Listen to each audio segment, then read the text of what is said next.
Buenas noches con todos. Gracias por venir una vez más. Y empiezo con este banner que ya lo hemos estado poniendo de las 500 charlas. Todo va viento en popa para llegar a estas 500, pero todavía nos faltan algunas, así que la propaganda para que se animen quienes nos puedan dar una charla más. Creo que solamente faltan 20 o 21 para completar y llegar a las 500, así que su apoyo es importante en este momento. Gracias por adelantar. Bueno, habiendo pasado eso, hoy día vamos a hablar de una parte que es bastante interesante de la filatelia peruana. Me imagino también de los otros países con quienes compartimos el Amazonas, pero hoy día nos vamos a enfocar solo en la parte de Perú, de la Amazonía. Y he puesto este título de esta forma, que no es normalmente como escribimos en español, pero es que en la selva del Perú se habla así, los adjetivos se ponen primero. Y la razón de esta hubiera sido más fácil decir historia postal de la Amazonía peruana, pero en Iquitos y en toda esa área lo van a decir de esta manera, de la Amazonía peruana su historia postal. Tiene una razón que se explica y es durante la época del caucho, que es parte de lo que vamos a hablar, e influencia de otros idiomas, que hizo que el español que se desarrolla ahí sea de esta forma. Entonces, si hubiese querido dar un título, este pudo haber sido el otro título, simplemente la historia postal en el medio de la selva. Y esta es una foto aérea del Amazonas, y estoy seguro que todos más o menos ya han visto algo similar, pero si no fuese por ese río, no existiría el Amazonas, los afluentes, y no existiría el desafío que es realmente hasta el día de hoy, en el 2022, siglo XXI, llegar a poblaciones que existen y que están pobladas dentro de toda esta área amazónica.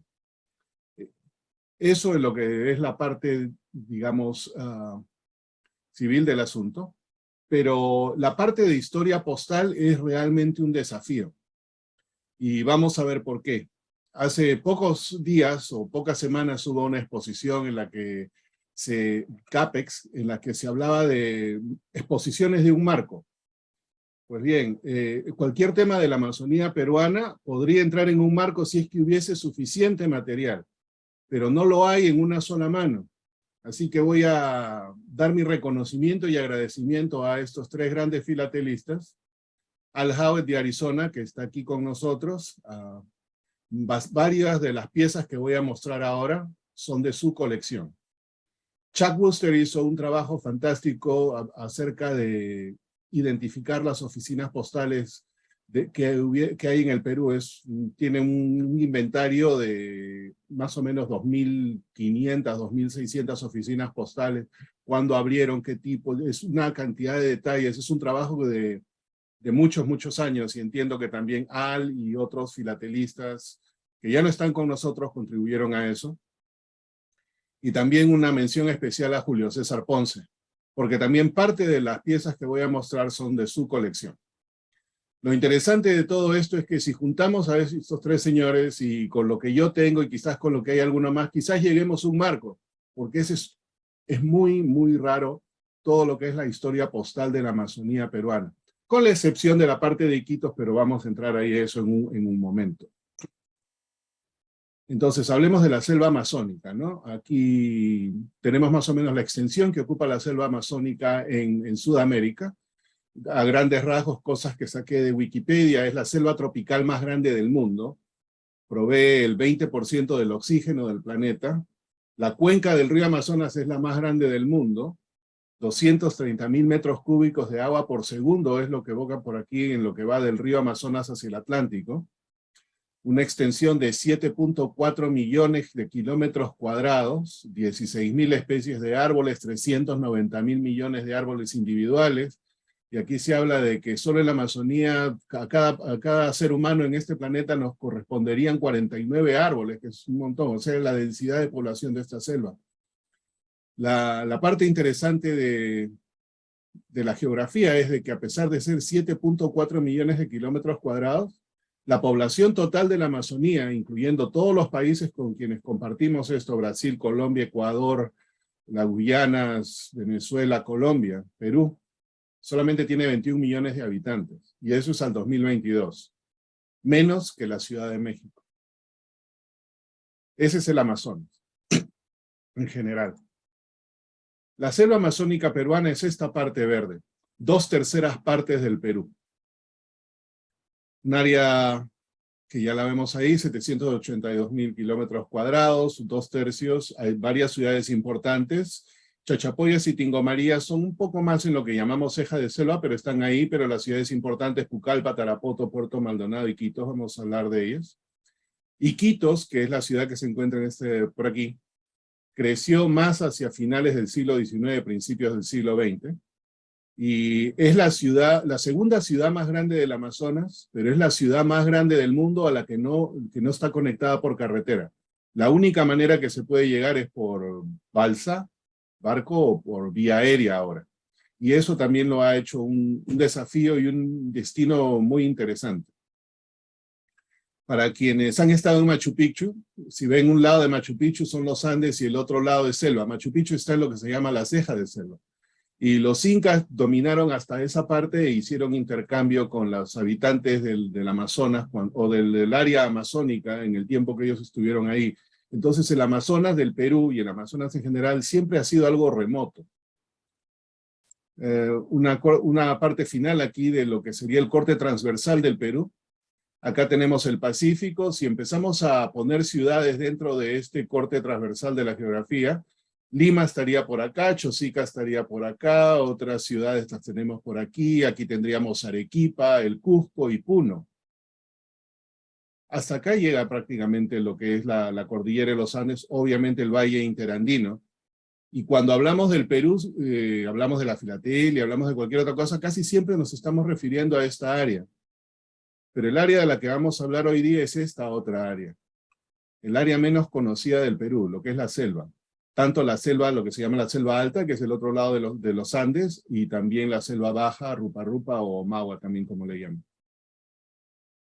Exploración de la selva. En realidad empezó primero por los jesuitas, y este mapa que encontré en Wikipedia, y acá como siempre les dejo el link, es el mapa que hicieron los jesuitas en su momento de lo que era el área amazónica. Ya hemos visto en presentaciones anteriores, interpretaciones que hemos tenido todos los países que de algún modo compartimos al área del Amazonas, de qué parte pertenecían a nosotros o no. Pero en general esto es lo que hicieron los jesuitas con toda la descripción. Mayores detalles aquí se los dejo en este link. Entonces, esta área, por el lado peruano, que es lo único que nos vamos a enfocar el día de hoy, tuvo para los 1700 una ciudad que fue designada como ciudad importante, que es Jeveros. Creo que el nombre viene de la palabra jeve, que es una manera de decir caucho. De repente me corrigen por ahí si es que no lo es, pero la ciudad principal era Jeveros, que no era una ciudad, era un pueblo, descubierto en este año, en el 1640, y luego prácticamente se desvaneció. Hoy día existe seguro como algún caserío, pero no es nada importante. Pero en la época, digamos, colonial, era el sitio donde se encontraba el poder gubernativo de ese lugar. Cartas de Jevero son súper raras. Yo nunca he visto una, entiendo que Julio César ha visto una, pero él es sospechoso de que sea originaria en Jeveros. Pero lo que sí hay son cartas que van a Jeveros.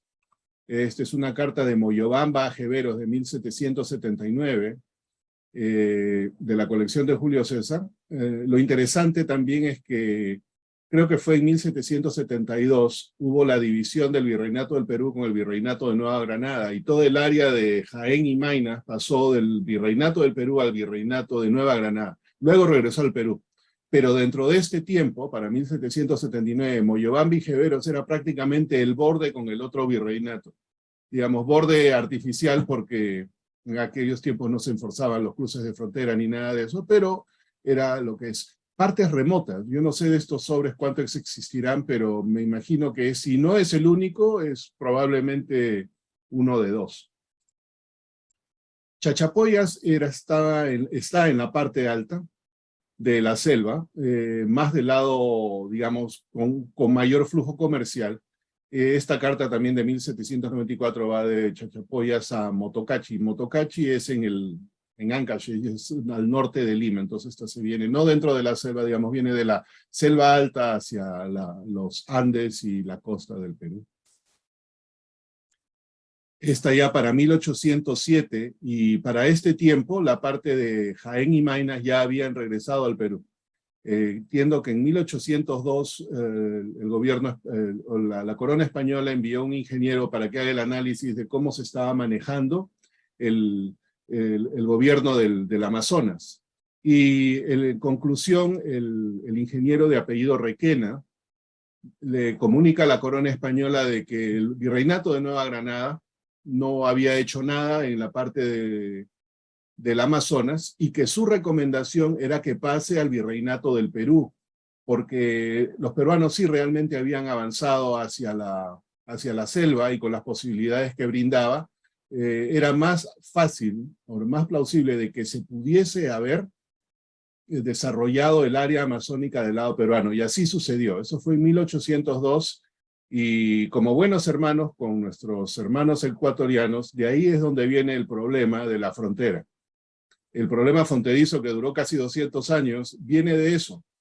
Este lado selvático pasó a Nueva Granada, cuando Nueva Granada se divide en países. Ecuador obviamente era el más cercano al Amazonas, pero ya para esa época de la independencia, en 1830, por 28 años, todo este territorio había sido parte del Perú. Entonces, nuevamente, como buenos hermanos, nos peleamos 200 años y ahí estamos.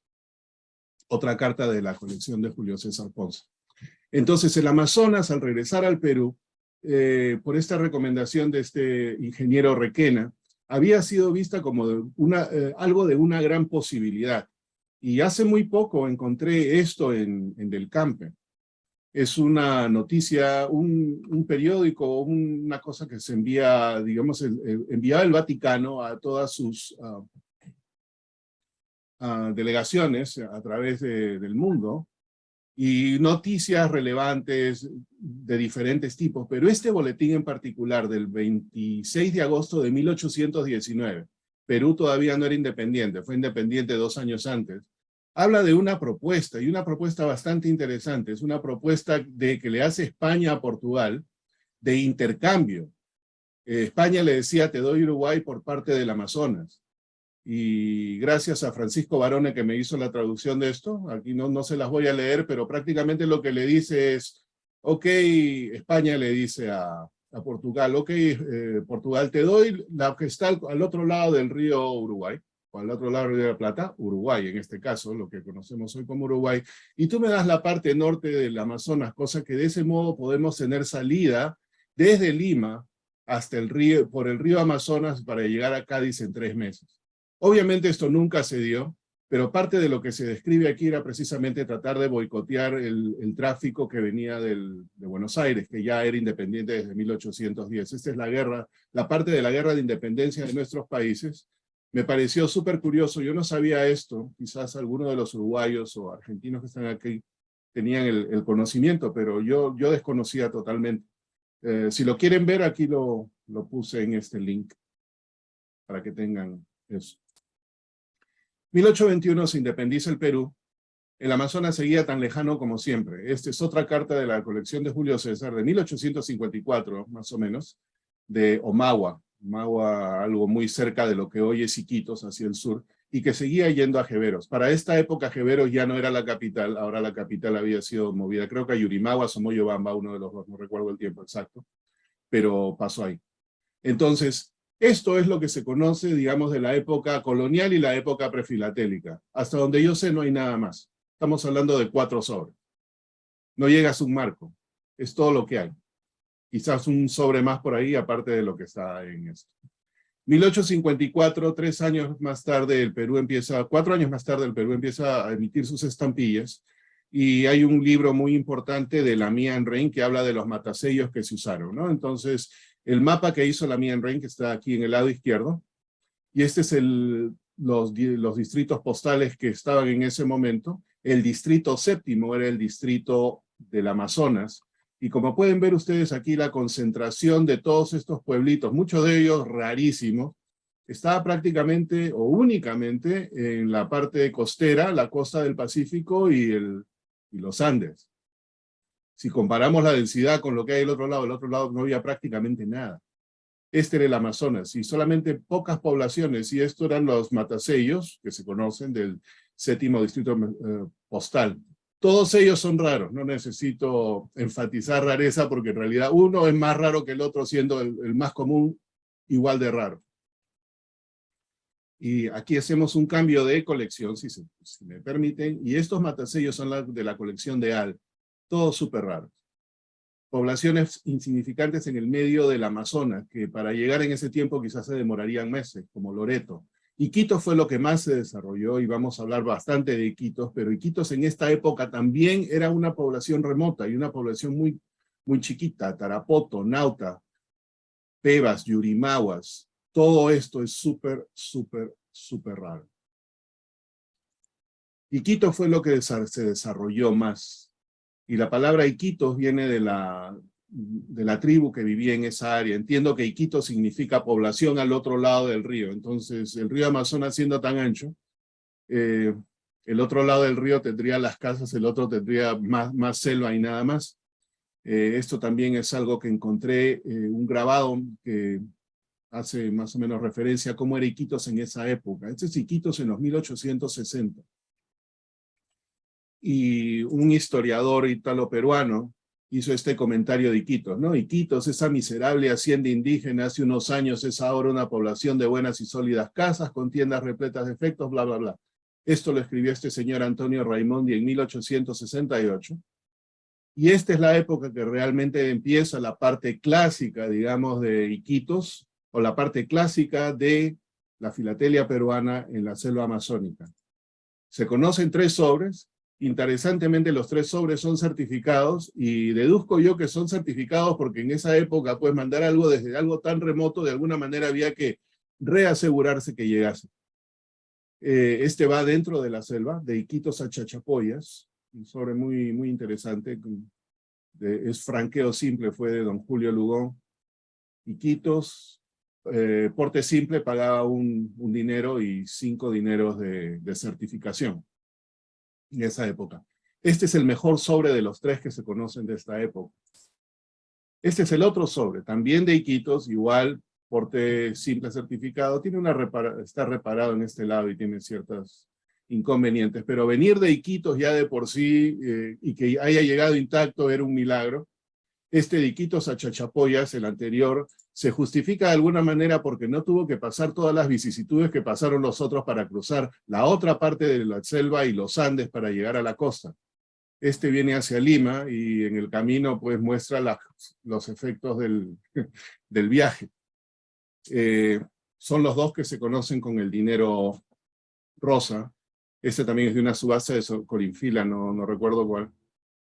Y este es el otro sobre, que muestra los rasguños del viaje. Es el sobre con el franqueo más alto, es un porte quíntuple certificado, y viene de Iquitos hacia el oeste, ¿no? Iquitos, a Moyobamba, a Chachapoyas. Mirar siempre el mes es importante, porque la mitad del año en el Amazonas llueve y la otra mitad está súper húmedo. Así que mayo ya como que había terminado la época de lluvias, pero creaba la época fangosa. Y esto es lo que hacía de que no se pudiese llegar por superficie, digamos, ni siquiera vamos a decir por tierra, durante ciertas épocas del año. Mayo era cuando recién se había abierto, pero todo estaba súper enlodado. Esos son los 3 sobres que se conocen de Iquitos, del Amazonas, en esta época. Si lo sumamos a los otros 4, todavía no llegamos a un marco, pero eso es todo lo que hay. Esa es la parte interesante de la Amazonía peruana. Para esta época, para 1872 fue en realidad, ya el gobierno designa un comité para que explore más el Amazonas y vea cómo llegar realmente hasta Iquitos y mucho más allá. Esa es una carta de servicio oficial que va de Lima a Iquitos al presidente de la Comisión Hidrográfica del Amazonas, que era un americano que estaba apostado en Iquitos. Y aquí hago la salvedad. Iquitos se desarrolló con muchísimas personas extranjeras. Y por el uso que tenían ellos al aprender de su idioma al español o a las lenguas nativas que existían en ese momento, es que realmente se desarrolló la manera como se habla en Iquitos hoy. En Iquitos hablan el posesivo primero y luego después, como se habla en inglés, entiendo que como es en el alemán, entiendo como es en muchos otros idiomas. Entonces, esa estructura gramatical la adoptaron dentro del Amazonas.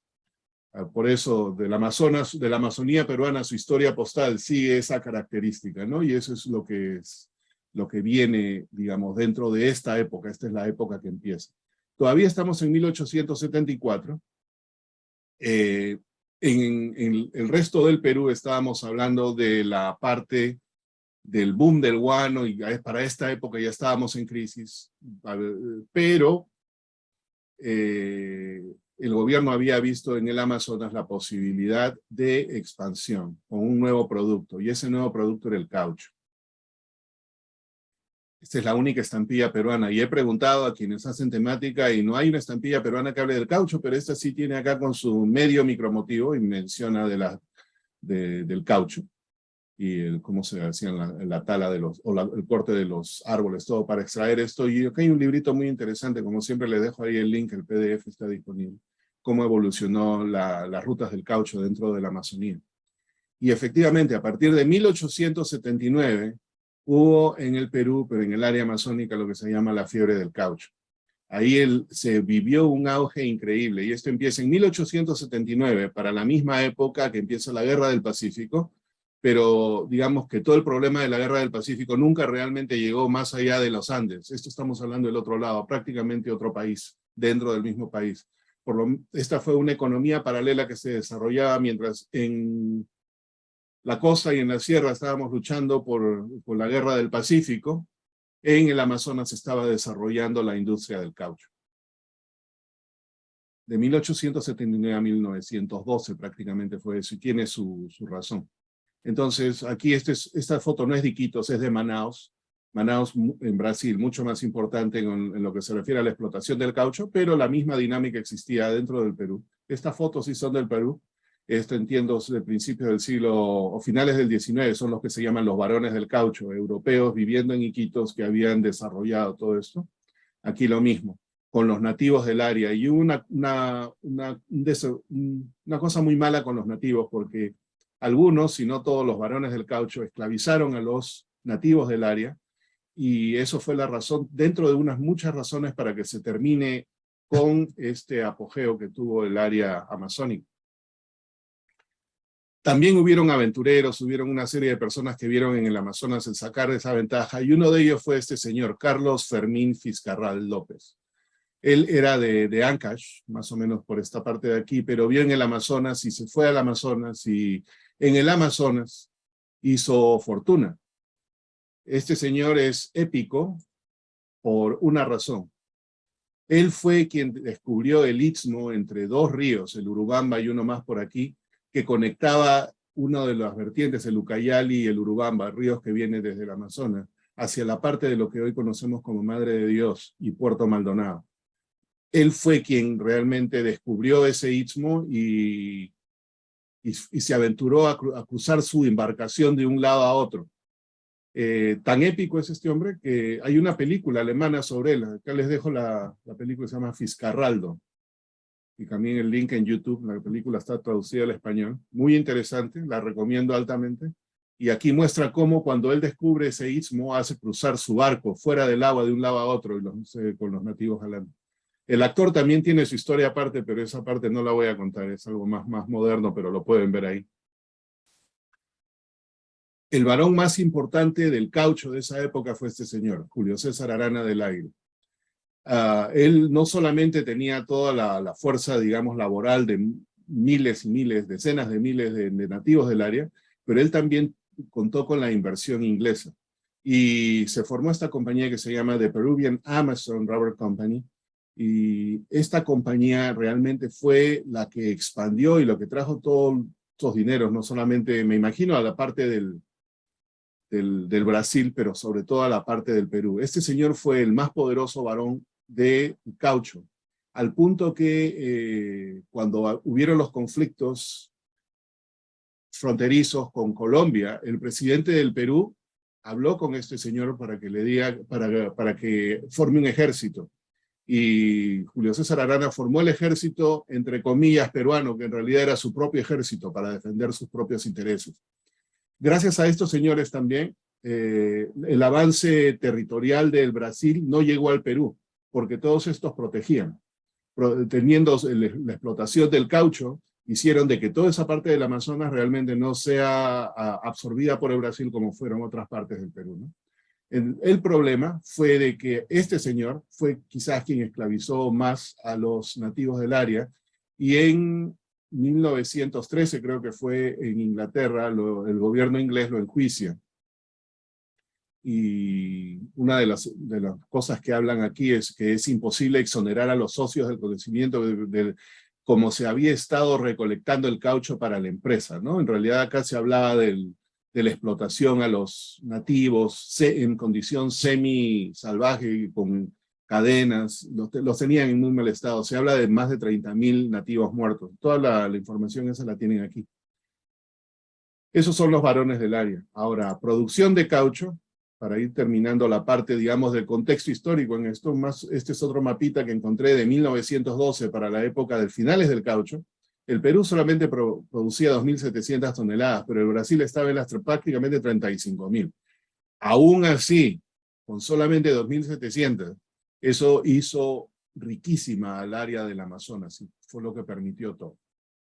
Pero hubo un gran problema, como estaban los ingleses metidos en el asunto, y el costo de producción era alto, y el costo social era alto, y el transporte era alto. Se dice que los ingleses se llevaron unas semillas de los árboles de caucho hacia sus tierras, y ellos teniendo colonias en todas partes del mundo, para las décadas de 1910, el epicentro de la producción del caucho cambió del Amazonas a Malasia, y las otras colonias británicas que tenían en el sur de Asia. Pero también existió el caucho en el África, en el área del Congo belga. Y la misma situación, o la misma excusa, o la misma, digamos, statement que pusieron en Europa para, de alguna manera, desprestigiar a los belgas y a Leopoldo II durante esa época por la esclavización que hizo en el área del Congo belga y todas esas atrocidades, la usaron contra este señor Julio César Arana. Y fue así de que el boom del caucho en el Perú termina, y esta es una foto también que saqué de uno de esos links por ahí que habla describe, esta es la época que los europeos ya se estaban yendo de Iquitos, porque ya prácticamente el caucho había terminado. Esa es la época que vamos a hablar dentro de filatelia, y en la filatelia empezamos con esto. Entonces empiezan aquí ya los sobres postclásicos. Esta es la época del caucho, la época fuerte del caucho. ¿Por qué se desarrolla? ¿Por qué vemos este tipo de sobres que igual siguen siendo raros?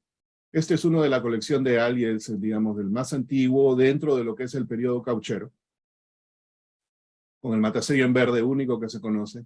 Y aquí es la ruta de salida de este sobre de Iquitos a Dresden. Se ve mucho Alemania, se ve mucho Inglaterra, se ve mucho Europa. ¿Por qué? Porque Iquitos era sucursal europea prácticamente.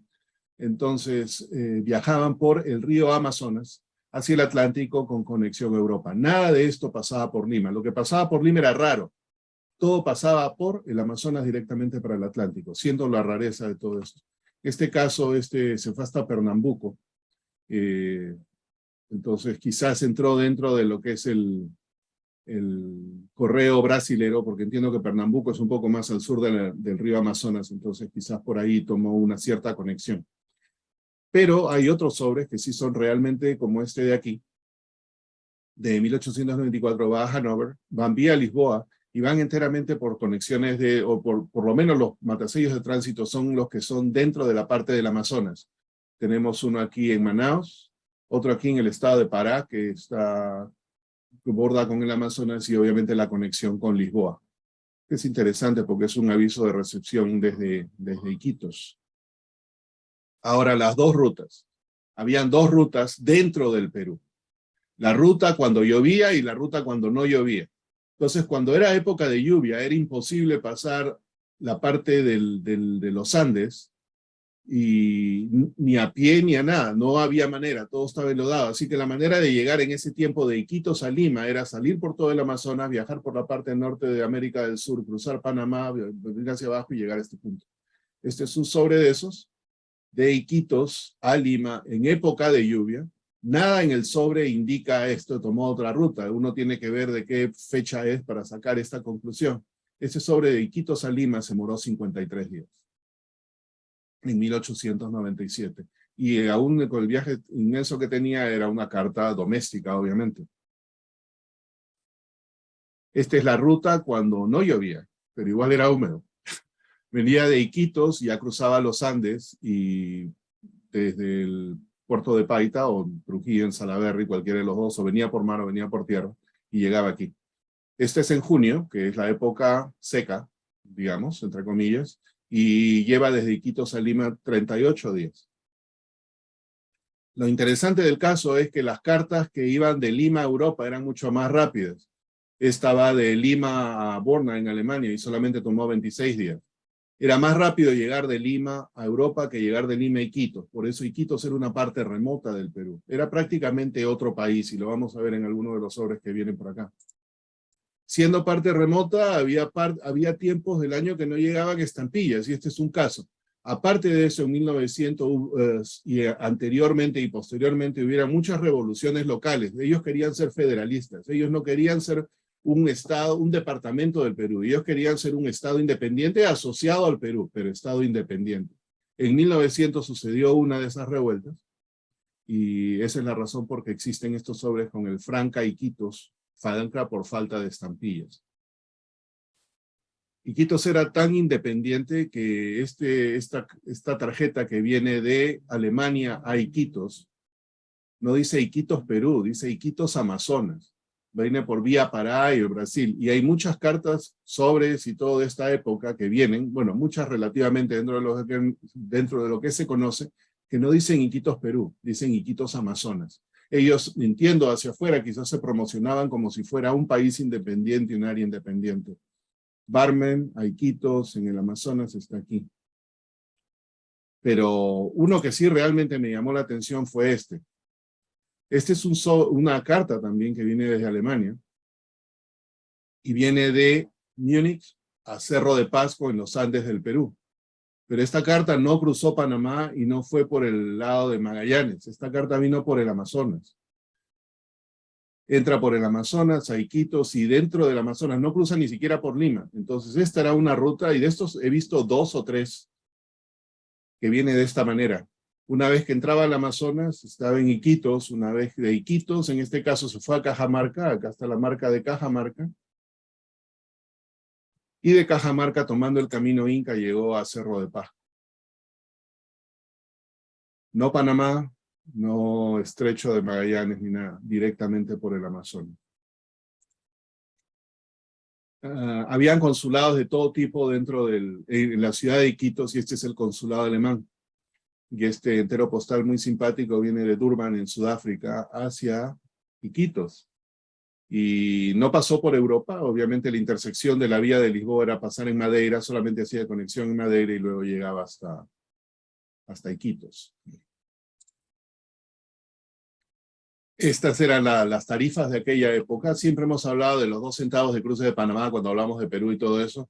De Iquitos no se pagaba cruce de Panamá porque no había que hacerlo, había que salir directamente. Por eso la tarifa de 1896 del Perú es prácticamente de todas las partes del Perú, 22 centavos a cualquier país UPU, pero de Iquitos era 20 centavos. Los 2 centavos de cruce de Panamá no se pagaban. Es un porte simple, es un porte doble. Muchas de las cartas de Iquitos de esta época se conocen hacia Europa únicamente. Este es un sobre también bastante interesante de la colección de Al. La carta postal no estaba autorizada para ser usada afuera, pero estábamos en Iquitos y no había ningún problema, se toleraba todo. 17 centavos pagados con estampillas, 3 centavos pagados con el sobre. Igual vía Lisboa, por el vapor Río Branco, viajando a través de las Amazonas, 39 días hasta París. Misma situación, porte doble, 40 centavos. Lo interesante de este sobre es de que el matasello acá quien lo puso mal, porque se lee 1894, cuando la carta en realidad es del año 1904. Se equivocaron en la parte del, por 10 añitos, pero todo corrobora que es del el año 1904. Uno muy, muy interesante, de Perú al cónsul de Perú en Le Havre, en Francia, en Europa. Viene es oficial, pero el correo oficial era libre de franqueo dentro del Perú, no hacia afuera. Por esa razón igual tiene que pagar sus 20 centavos de porte.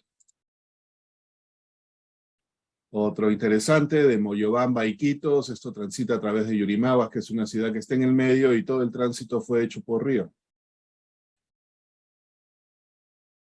En 1921, otra vez una sublevación importante. Esta sublevación sí tiene mayor relevancia, porque quienes se sublevaron fueron y tomaron la parte de Leticia. En el año 1922 se firmó ese famoso convenio Salomón Solano que le traspasaba a Colombia la parte de Leticia y territorios del otro lado del Putumayo y el Caquetá.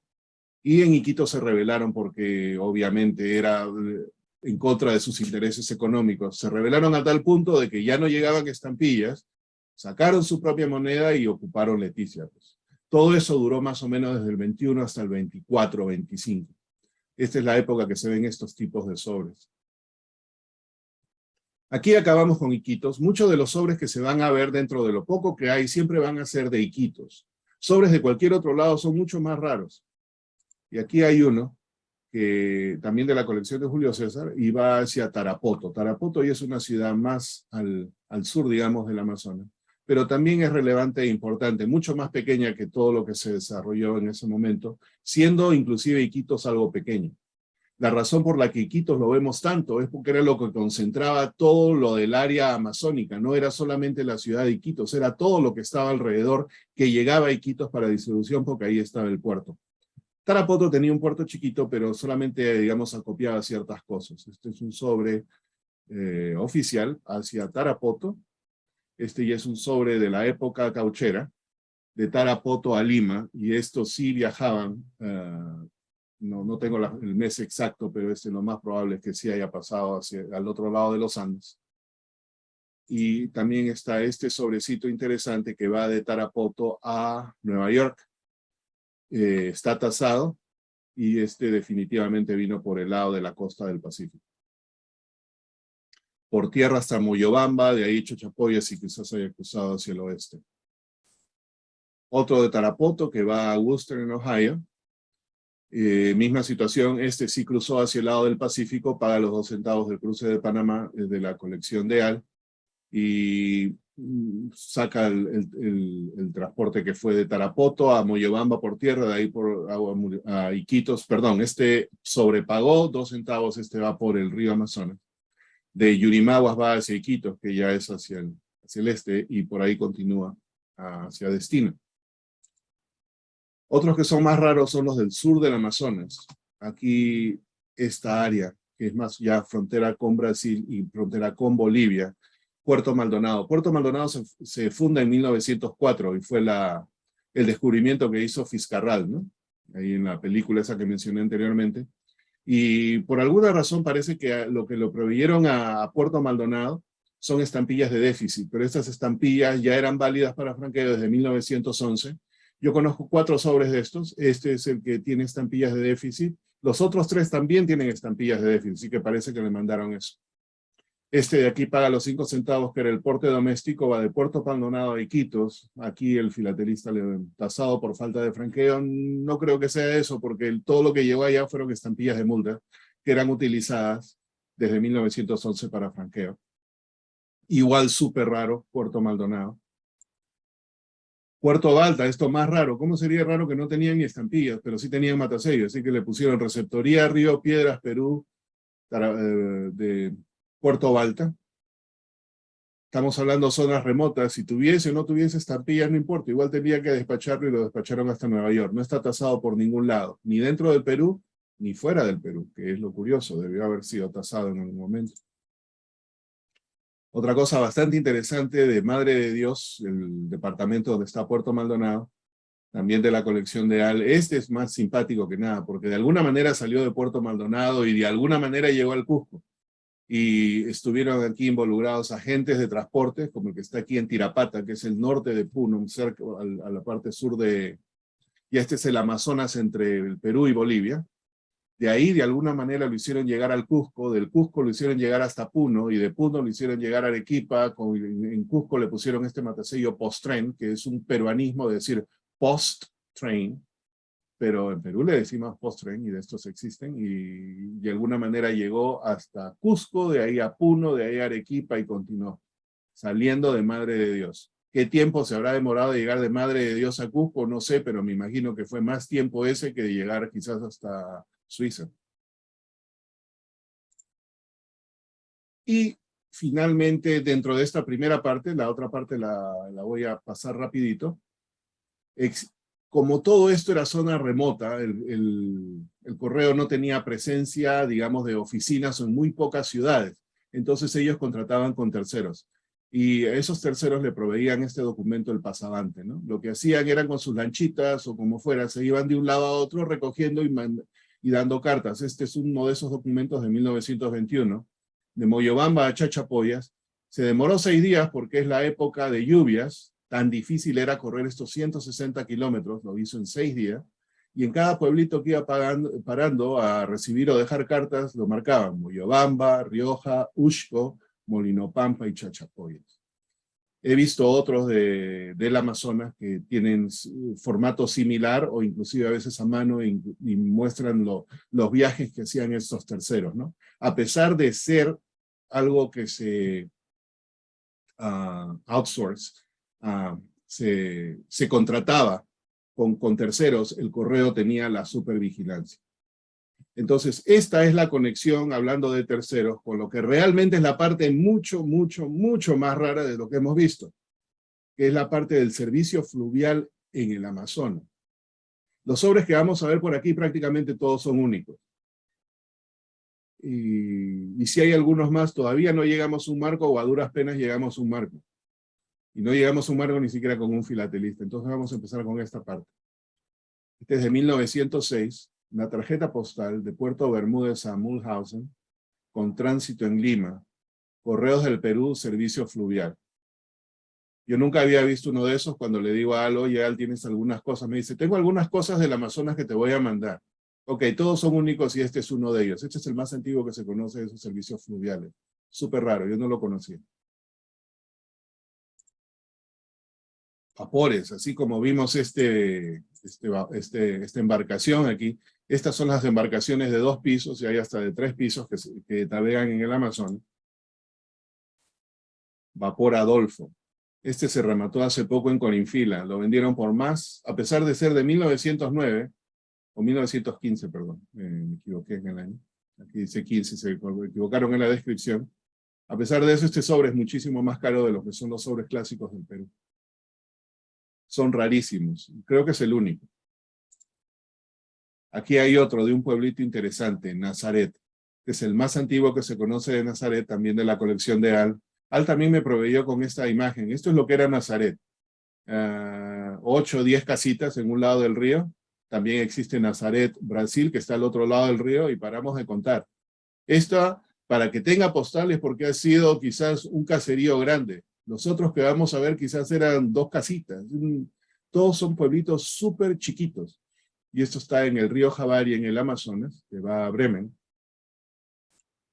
Este es un segundo de Javari, igual, pero aparentemente este es del otro lado del río. Y quizás quien lo envió, lo que hizo fue, era más fácil cruzar el río, ponerlo en el lado peruano, que igual iba a irse por el Amazonas, pero era la manera más fácil de hacerlo llegar.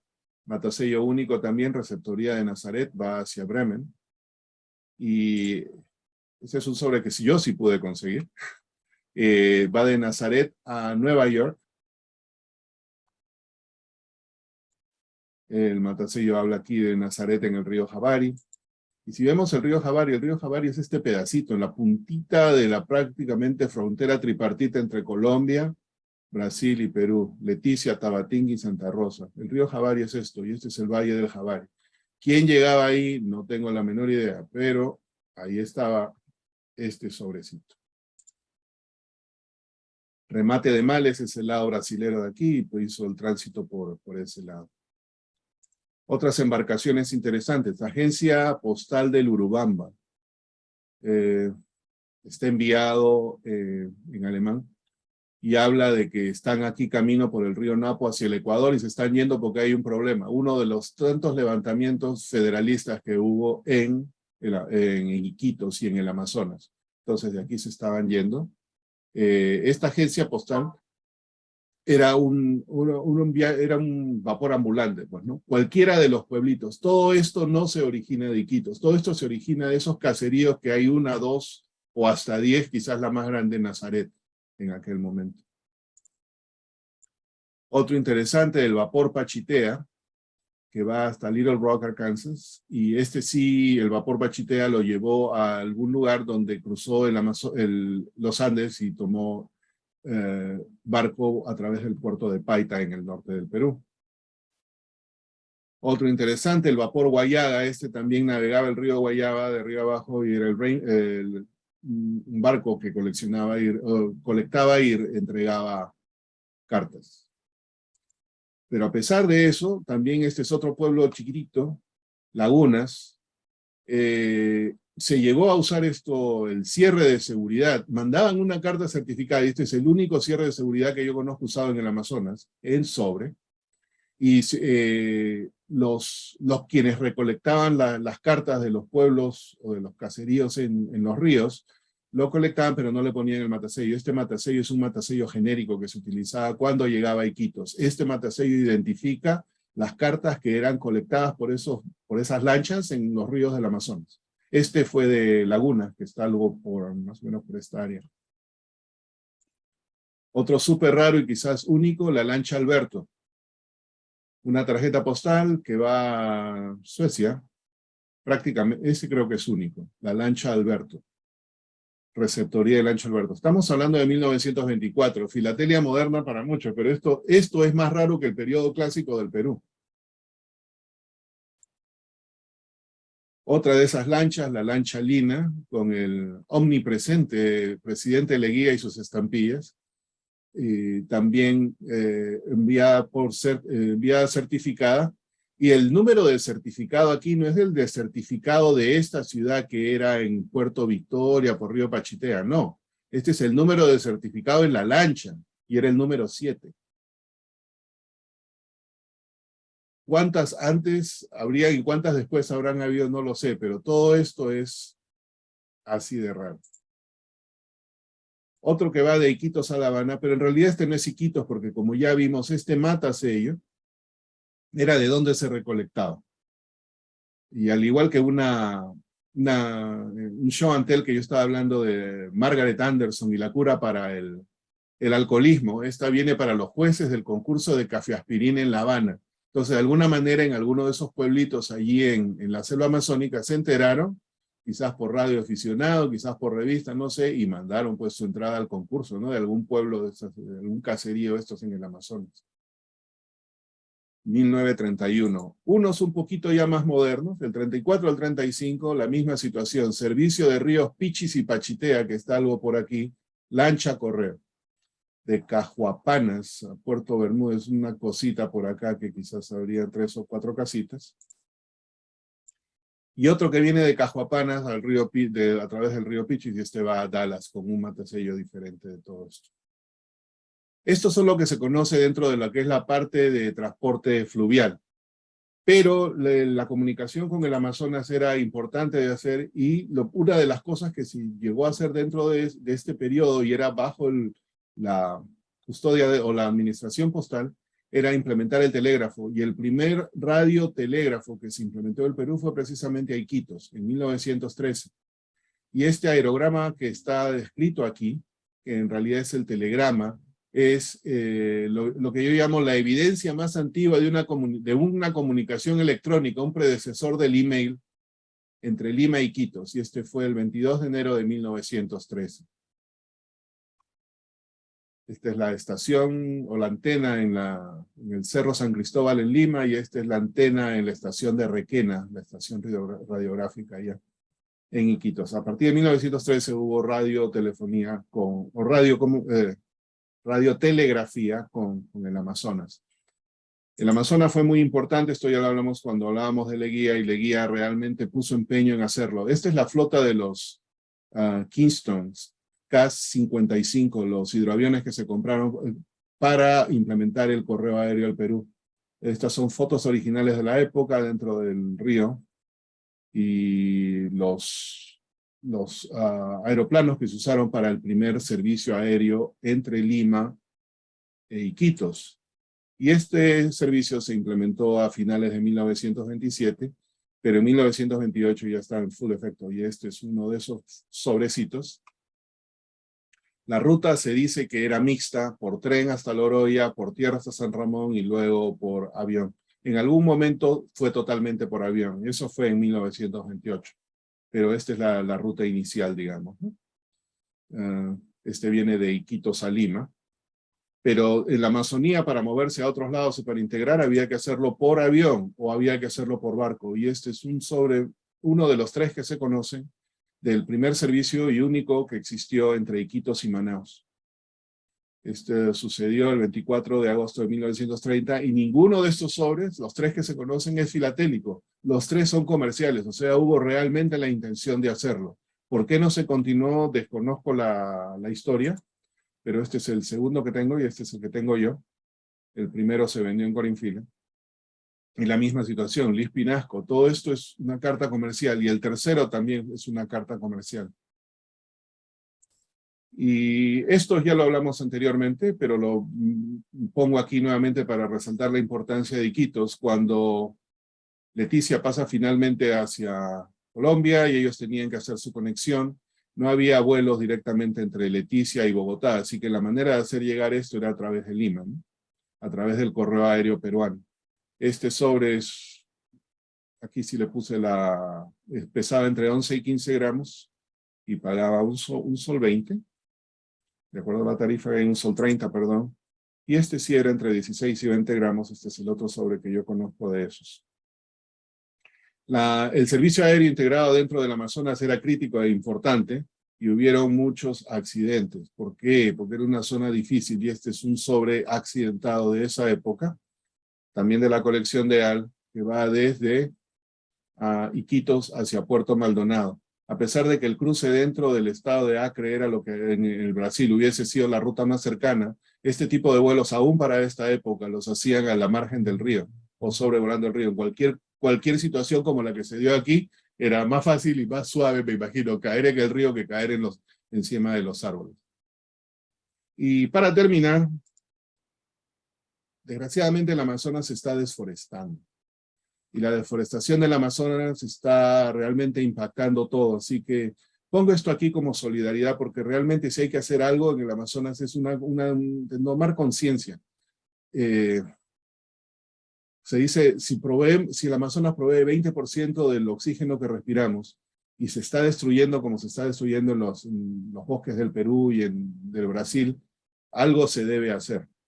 Más allá de la filatelia, más allá de todo, algo se debe hacer, porque de esta destrucción la vamos a pagar todos, o la van a pagar nuestros sucesores. Y con eso espero no haberlos aburrido mucho. Hasta aquí llegamos con la parte de lo que es la historia postal del Amazonas. Una colección que no se puede hacer ni en un marco, y no la puede hacer un filatelista porque no todos tienen todo. Así que muchas gracias. Henry, si puedo. Si tienen alguna pregunta, les respondo. Henry, si puedo. Anoche, sí, adelante, Al. Sí, anoche encontré, investigando el sobre el último que pusiste en la presentación. Sí. El que tuvo el accidente. Sí, yo encontré información nueva. Sí, hay un momento, puedo leer lo que encontré. Adelante. Sí, ese sobre, cuando lo estuve estudiando por primera vez ayer, no lo había estudiado bien. Vi que hay 3 firmas ahí 3 personas. Ahí está. Y también se puede ver que el sobre originó en Iquitos el 20 de enero del 37. Aquí está a la izquierda la marca de Puerto Maldonado, que era donde el destino, febrero 22. La ruta ordinariamente va a demorar unos 7 a 10 días de Iquitos a Puerto Maldonado. En este momento, la nota dice que el avión se estrelló en un río un poco antes de llegar a Puerto Maldonado. Yo miré el sobre, estaba pensando, cuando uno revisa historia postal, tiene que ser un poco de detective. Estaba viendo que varias cosas me molestaron. Uno fue que si se estrelló en el río un poco antes de llegar a Puerto Maldonado, y aquí dice, pusieron una marca que dice, caído en Piedras, el río Piedras, el 30 de enero, ¿por qué si se estrelló el 30 de enero, por qué el mataceo de Puerto Maldonado era febrero 22? Y para mí no encajaba bien todos los detalles. Y la otra cosa es, si estaba ahí ya un mes, ¿por qué este mataceo se ve que está corriendo la tinta como si estaba mojado el sobre? Muchas preguntas, pero no respuestas. Yo fui y busqué, tratando de encontrar algo de este avión y la historia, y por fin anoche encontré algo. Y si me disculpa mi español, que no está muy bueno, puedo leer lo que encontré. En Google salió una revista de aviación del 1937 y estaba en la biblioteca de la Universidad de Stanford, que está ahí cerquita donde vive Henry. Se llama el artículo "El accidente al capitán Américo Vargas". En la tarde del 22 de febrero se difundió en la capital una noticia que fue recibida con legítima alegría. Era que el capitán Américo Vargas y los suboficiales Santiago Velázquez y Vicente Vargas García habían llegado en la madrugada de ese día a Puerto Maldonado, después de una angustiosa peregrinación de 24 días a pie y en balsa a lo largo del río Piedras. Desde el lugar en que fue una falla de motor, tuvieron que descender. Fueron dejando a través de la región inhóspita que hubieron de atravesar sus energías y quizás si un esfuerzo supremo de egoísmo, hasta fueron despojándose de lazos que los unían a la vida por la perenne amenaza de la muerte. Pero lo que no dejaron es lo que el deber le había confiado: el correo, el contingente de dinero que debían entregar en Maldonado. Así se explica que al llegar a este punto, en sus rostros enjutos y barbudos, y en sus ojos hundidos y orlados por profundas ojeras, se adivinaron la satisfacción del deber cumplido. El cuerpo aeronáutico, que por doctrina valoriza todos los éxitos o fracasos como colectivos, por cuanto supone a todos sus miembros como integrantes de una familia, había vivido 24 días de constante ansiedad que se acentuaba a medida que la búsqueda ordenada por la superior resultaba infructuosa, pero no abandonada la esperanza del hallazgo y de la aparición de los pilotos, por lo mismo que se conocía el temple espiritual del capitán Vargas y sus acompañantes. Y Si ve el sobre, se puede ver, aquí está el capitán Vargas y su copiloto, que está en el artículo. El Santiago Vargas, aquí está firmado, y el otro copiloto, Vicente Vargas, firmó ahí. Y la razón que lo firmaron es que estos señores pilotos eran como héroes después de sobrevivir por 24 días. Y este era como un souvenir, y lo firmaron como souvenir y le hicieron la marca especial por aviones caídos y lo pusieron ahí para celebrar el viaje que tuvieron que soportar. Y por eso, cuando encontré esto, me puse muy contento para poder saber qué en realidad pasó, y que no es que se estrelló un poco antes de llegar a Puerto Maldonado. Era como más de directo, serían como 110 kilómetros, pero el río, como va en muchas direcciones, sería 10 veces eso que tuvieron que pasar por 24 días para llegar. Y con las bolsas de las cartas de correo, no sé por qué no lo dejaron ahí tirado. Siguieron con su deber y se entregó esta carta y las otras. Y es por eso quería mostrarle lo que encontré. Gracias, Al. Mándame el link para adicionarlo aquí abajo de lo que encontraste en Google y Lo voy a hacer. vamos ahí porque es súper importante, es un contexto muy interesante. Sí. Gracias, Henry. Gracias. Saludos desde Arizona a todos. Seguro hace frío ahorita en Arizona. Sí, como 42 grados. Bajo cero. Sí. Bueno. Ahí Jaime está con la mano en alto. Jaime. Es que fabulosa, Henry, la charla de esta noche. Increíble, increíble lo que tú dices, que una colección de un marco sea difícil de completar y que haya temas para los cuales un marco sea demasiado, y tienes toda la razón. Pero en fin, mi pregunta va hacia este punto. Cuando tú hablaste de los varones del caucho y su vaya, no quiero hablar de tendencia o sentimiento independentista con relación al Perú, sino, vaya, de la región. Quiero saber si eso se reflejaba también en Brasil. ¿Qué relación tenían los varones del caucho peruanos con los varones del caucho brasileños, y si entre ellos había conflicto o había algún tipo de amistad? ¿Se veían bien, se veían mal? ¿Cómo veían al gobierno de Brasil? ¿Lo veían igual que el gobierno del Perú? ¿Cómo estaban esas relaciones ahí?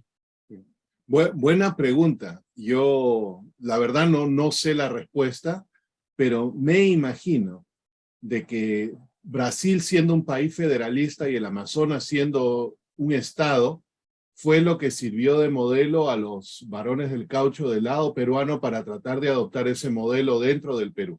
Y eso quizás sea la razón. Alguien de Brasil que esté por ahí, no sé, Glauber, alguien más me pudiese informar de eso. En cuanto a las relaciones que habían, relaciones comerciales, el lado peruano estaba subyugado al lado brasilero, porque ya vimos el volumen de producción que había en Brasil era 10, 20 veces superior. Y el acopio del caucho que se hacía en el lado peruano, parte iba directamente hasta Europa y parte iba a Manaus, donde se distribuía hacia más allá. Entonces había de algún modo relación de dependencia, pero aún así dentro de la relación de dependencia, estos varones del caucho eran los dueños del Amazonas, prácticamente del Amazonas peruano. ¿Había alguna presencia militar en Iquitos? Sí, pero era la presencia militar que Arana fue el que instituyó. Él instituyó el ejército peruano, que en realidad era el ejército de él. De repente agregar algo, Henry. Sí, Para los que tienen la oportunidad de visitar Iquitos, existe un barco museo de la época del caucho. O sea, son herederos de alguna de esas familias. Y en ese museo, dentro del barco, además de ver antigüedades y documentos, o sea, hay cartas también, hay fotografías de las reuniones que los varones del caucho hacían de toda la parte masónica en Iquitos. O sea, sí había una relación comercial, amical y de negocios, obviamente, cuando Iquitos era una ciudad opulenta, ¿no? O sea, había riqueza. O sea, si es que tienen la oportunidad de ir a Iquitos, van a ver las casas, o sea, hay un par de casas museos que es convertida en hotel, y el barco, ¿no? Que es solamente de esa época del caucho. inclusive en Iquitos hay una construcción que le dicen la Casa de Fierro, que creo que la hizo Eiffel, ¿no? Dicen que es un mito, pero sí, sí tiene esa leyenda que fue de Eiffel. Envió todas las partes de hierro por barco y lo construyeron. ¿Sí?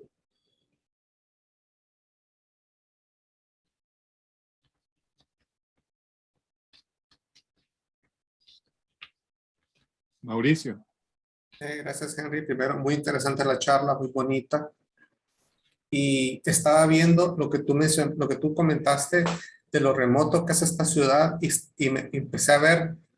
Tú dijiste que se conecta ahora por vía aérea, pero incluso por vía aérea, lo difícil que es, no sé actualmente, pero estaba viendo históricamente, desde el resto del Perú llegar a Iquitos por avión, no encuentro rutas. Era más fácil llegar desde Brasil por todos los pueblitos después de Manaus hasta Iquitos. Desde el lado peruano no encuentro nada. ¿Sabes si actualmente eso ha mejorado o sigue siendo igual de remoto aéreo esta ciudad? Es remoto, pero ahí quizás Julio César o Sergio tengan información más actual de la que yo tengo. Se viaja muy fácil desde Lima, pero cuando uno está allá en Iquitos y tiene que ir a los pueblos de Loreto, porque Loreto es un departamento enorme, o a otros lugares como Yurimau, hay vuelos privados. O sea, es una línea, como tomar un ómnibus, un aerotaxi. Y sí unen ciudades medianas, hay bastante tráfico realmente de avión, hay avionetas pequeñas, hidroaviones. Inclusive una vez me tocó ir a las profundidades de la selva a ver un brote de rabia y alquilamos una avioneta. Y hay 3, 4 compañías, bueno, son dueños de avionetas que están ahí en la ciudad de Iquitos para alquiler, para lo que quieran, ¿no? O sea, así hay bastante este movimiento aéreo, pero de aviones pequeños, que no lo vas a encontrar en el internet, en las líneas comerciales, porque son locales, ¿no? Prácticamente buses, pero en avión, ¿no? Ah, ya, Lo- interesante. Mauricio, yo añadiría algo a lo de Sergio. Ujú. Como una gran parte de Loreto hay petróleo, también hay algunos aeródromos donde, claro, yo he ido por trabajo, tú estás volando en medio de un verde y ves una franja marrón, que son estos aviones también de alquiler, como dice Sergio. O sea, el tráfico aéreo es bastante, pero claro, que un avión se caiga ahí a pesar de ser el 2022, vas a ver. Que no te encuentren. Te cuento. Henry, con relación a estos barquitos que mencionaste que hasta tenían cada barco un nombre o algo, ¿eso era un contrato establecido o era como hemos visto en otras charlas por la necesidad de llevar la correspondencia que lo hacían de favor, casi que de favor las No. embarcaciones? No. Ellos tenían contrato. Por eso existen esas marcas postales y por eso también puse el documento ese pasabante. Entonces, cualquier persona que pudiese haber proveído servicio de transporte de la manera que fuera, en una lancha grande, una lancha a remo como la que mostré ahí, Sí. era bienvenido. Por eso, y ahora, esos vapores no solamente llevaban correo, llevaban todo. Esos son los ómnibus del Amazonas. Llevaban personas, carga, eran hospitales, eran todo.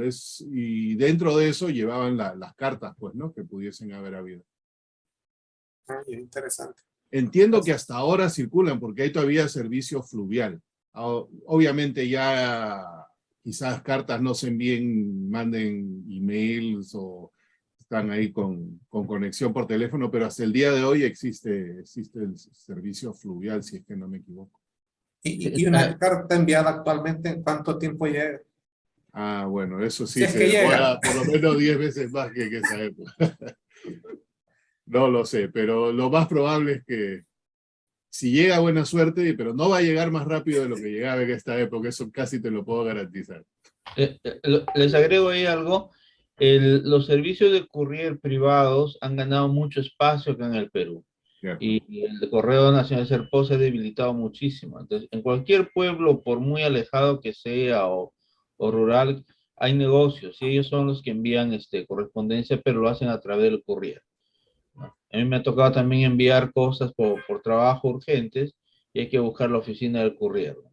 Es una misma compañía que subcontrata a choferes, barcos, lo que haya, ¿no? Pero la más común es Olva, que está en todo el país. ¿Y desde cuándo operan? Eso no lo conocía.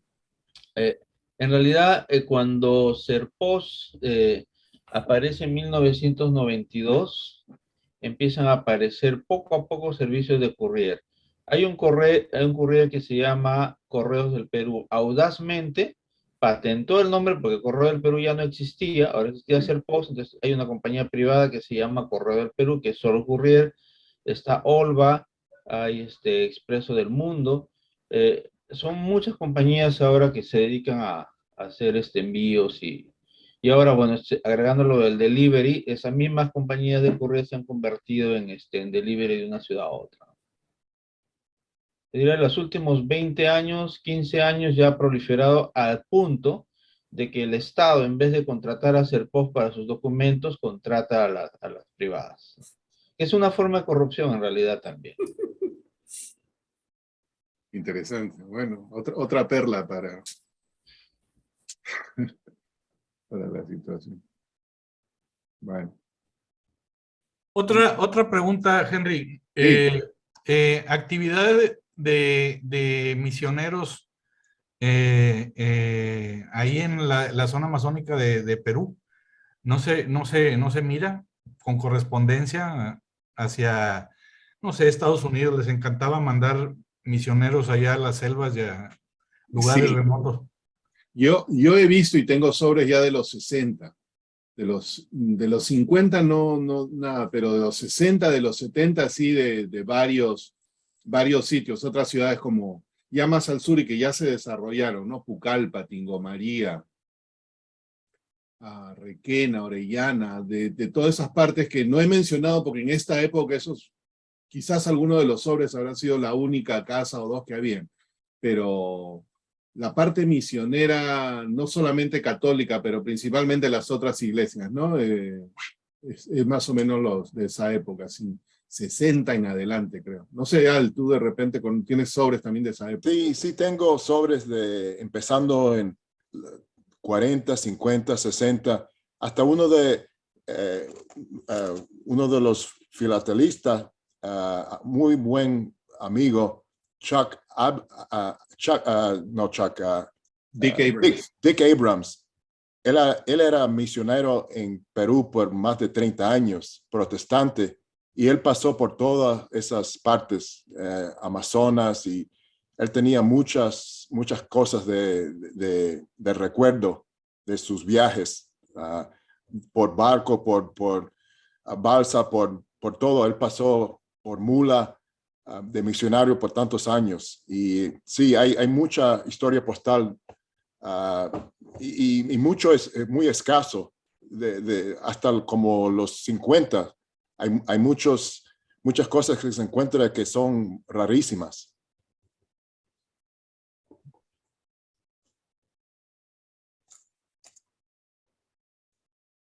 Henry, creo que Cristian García quiere levantar la mano. Ok, Lo vi dos Cristian. veces haciendo señas. Hola, sí, ¿qué tal? Hola.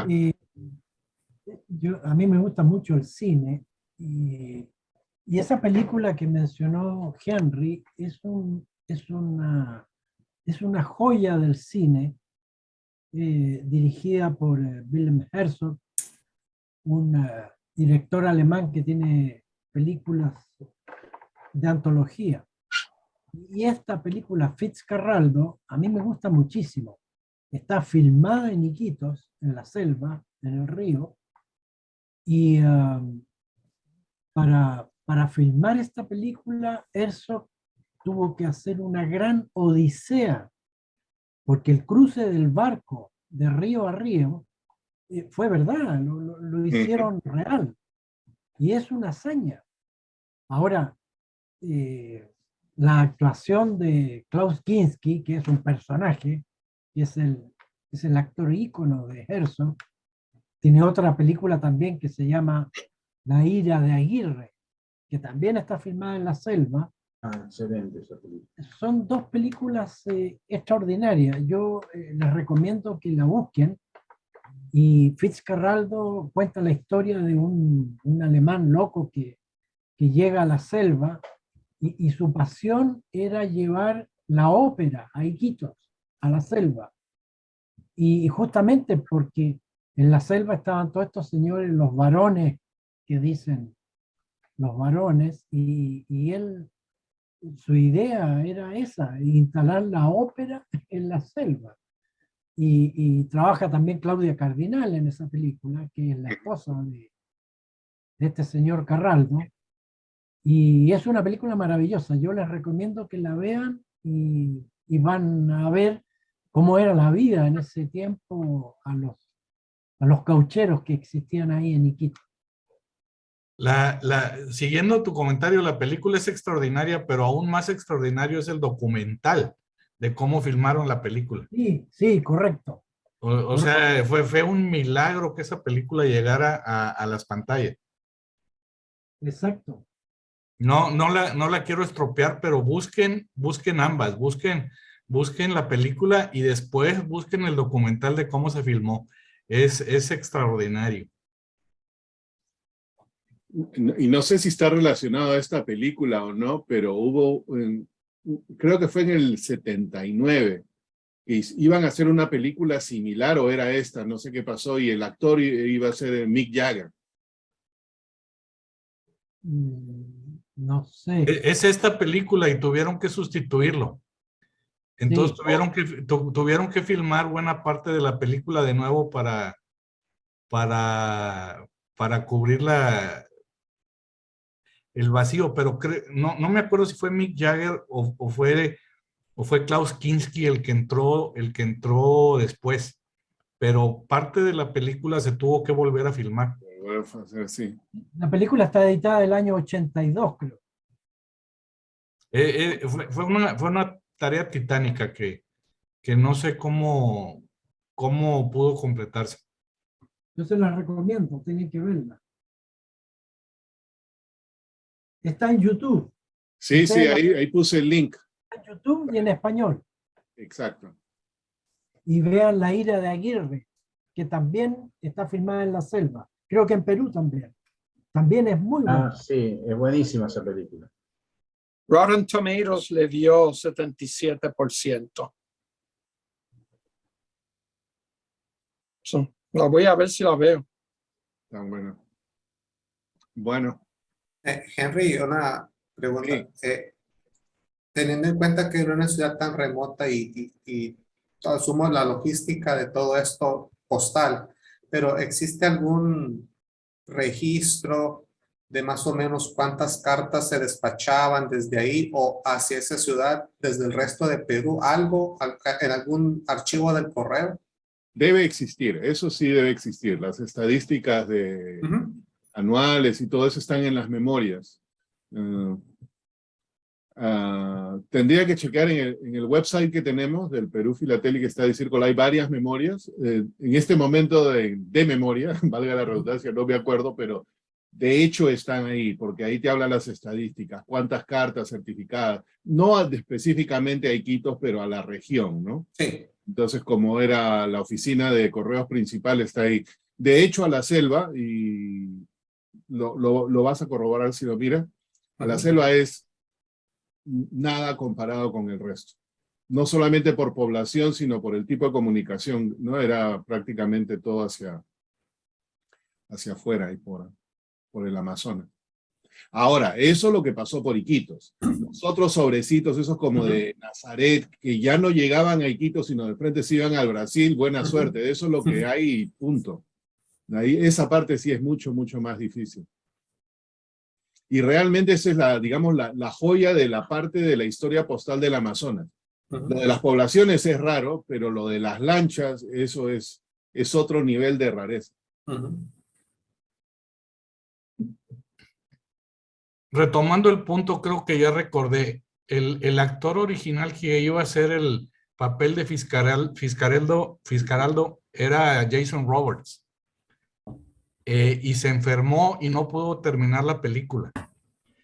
Y entró Klaus Kinski a sustituirlo, pero el problema era que para entonces Mick Jagger ya tenía compromisos musicales, entonces tuvieron que cambiar, no recuerdo el guión o cómo tuvieron que empatar todo, pero tuvieron que filmar prácticamente más de la mitad de lo que llevaban de nuevo con Klaus Kinski. Es una película que es una pesadilla diaria nueva para el director. No se suicidó, no entiendo cómo. Y el actor también era todo un carácter, pues, ¿no? Y el primero casi se les muere. Sí. Este Jason Roberts. Es que alguna de esas enfermedades del Amazonas, pues, ¿no? Ahí no importa cuántas vacunas te pongan, algo te va a agarrar. Probablemente a las generaciones nuevas ya no les impacte tanto esa película porque ya están acostumbrados a efectos digitales en que todo te lo recrean, que no distingue la realidad de la animación. Pero esta, si lo ponemos en el contexto de que se fue filmada en la década de los 80, esa es toda una labor titánica lo que se hizo. Y la jalada del barco a través del cerro, eso no es edición, eso es real. Eso tienes que ver el documental. Lo voy a ver. Bueno. Hablando de cuánta correspondencia había, yo tengo una estadística de 1879 y no existía Iquitos, solamente Chachapoyas y Moyobamba.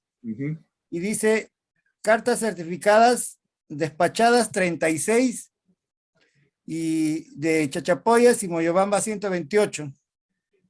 Y cartas pliego 559 de Chachapoyas y 860 de Moyobamba. O sea que era poquísima correspondencia. 1879, ¿no? Sí. Mira, los 3 sobres certificados que existen de Iquitos son del 67, 68 y 72, anterior a eso. Anterior a eso, imagínate tú. Y acá no existe como distrito postal todavía Iquitos, sino Moyobamba. Claro, era la administración principal. Que tenía el distrito postal Chachapoyas, Tarapoto y Puerto Balsa. No había Iquitos. Eso es el desafío, pues, ¿no? De hacer algo. Bueno, el día que permitan hacer colecciones de más de un coleccionista en un marco, pondremos un marco. Hay que hacer la clase de cooperativa. Claro, esa es clase cooperativa. Y Pero a yo duras tengo penas una- llegamos a un marco.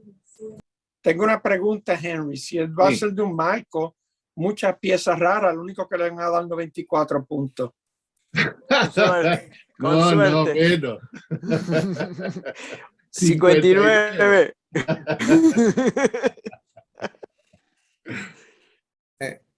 Retomando un poquito el tema de la pregunta de Jaime de la relación entre los varones del caucho de Perú y los de Brasil. Esto que encontré, bueno, es mucho más moderno, pero les quiero compartir la pantalla que nos muestra que a lo mejor el vínculo comercial, o sea, perduró con Brasil. No sé si se ve. Ahí está, sí, sí. Ok, Iquitos, bueno, no hay conexión directa con el resto de Claro, Perú, no hay nada. pero con Brasil está toda la ruta. Esto es del 51, 64, y que está Iquitos conectado con Manaus, con todos estos pueblitos en medio. Este es del 77 y sigue la conexión aquí, Iquitos, Sí. aunque no pega, hasta llegar al 81, que siga la conexión por el lado de Brasil, pero nada por el otro lado. Así que asumo que esa conexión, ese vínculo histórico, sigue. Interesante. Pregunta, Henry, del nombre Iquitos. ¿Tiene que ver algo con Quito en Ecuador o no? No, no que yo sepa. La tribu del área se llama los Iquito, que significa gente al otro lado del río. Y de ellos es que viene el Iquitos, el nombre de la ciudad. ¿Qué significaría Quito entonces? ¿Que viven arriba en la montaña? No sé. No se sabe hasta ahora qué significa. De Quito no, pero de Quito sí, era, y en el lenguaje de ellos, ¿no? Ni siquiera era quechua ni nada de eso, era el lenguaje de la selva. ¿Qué era guaraní? ¿Tupi guaraní o no? No, guaraní es Paraguay, no, ni idea qué hablaban los iquitos, me imagino que hablaban iquitense, no sé, Porque su propio dialecto, pues, ¿no? Los indios en Puerto Rico hablaban, un lenguaje que usaban era tupi guaraní, porque parece que habían venido de Paraguay. Habían venido de allá. El río Titicaca y cogieron y llegaron hasta el Caribe, pero era bien similar al tupi guaraní. Es probable que sea también descendientes de ellos, porque esos son la mayoría de los pueblos aborígenes del Amazonas, ¿no? Y de la otra parte. Es probable, me parece haber leído algo de que habían 4 etnias amazónicas, porque ya cuando hablas de todo eso, ya no solamente es Brasil y Perú, ya estás hablando hasta las Guyanas, ya estás hablando Venezuela, Colombia, toda esta área, ¿no? Pero los tupi guaraní eran la mayoría y los otros 3 eran ya de estas otras áreas. El Perú tenía su propia rama, digamos, ¿no? Pero me imagino que habrá venido de ellos también. Hay que hacer un DNA, una prueba de DNA a ellos. Exacto. Sergio debe saber algo de eso. Bueno, National Geographic empezó el proyecto de Genographic Project para hacer este DNN del mundo, ¿no? Y sí tiene muchas muestras de nativos de Sudamérica, más que de las ciudades. Y sí, no recuerdo ahora, pero en su momento tenían en línea los mapas de qué es lo que iba saliendo, ¿no? Me imagino que debe haber una publicación, pero ya lo retiraron todo del internet. Pero hay datos de eso y hay publicaciones de eso. Es cuestión de investigar. Ahí Luis Fernando puso algo en el chat. La lengua. Algo de la lengua. Sí. La lengua Iquitu pertenece a la familia lingüística Záparo, que es hablada por el pueblo del mismo nombre entre los ríos Intoyacu, Chambira y Nanay, en la provincia de Maynas, región de Loreto, en Wikipedia. Bien. Gracias, Luis Fernando. Acá hay una interpretación de la palabra Quito, que es la palabra Quito significa lugar o espacio en el centro del mundo. No están tan equivocados, también en el Ecuador. La teoría más aceptada en torno al nombre es que Quito proviene de la lengua chicha, de los aborígenes Quitucara, habitantes originarios de la zona de Pichincha, en Ecuador. Habría que ver un poco más.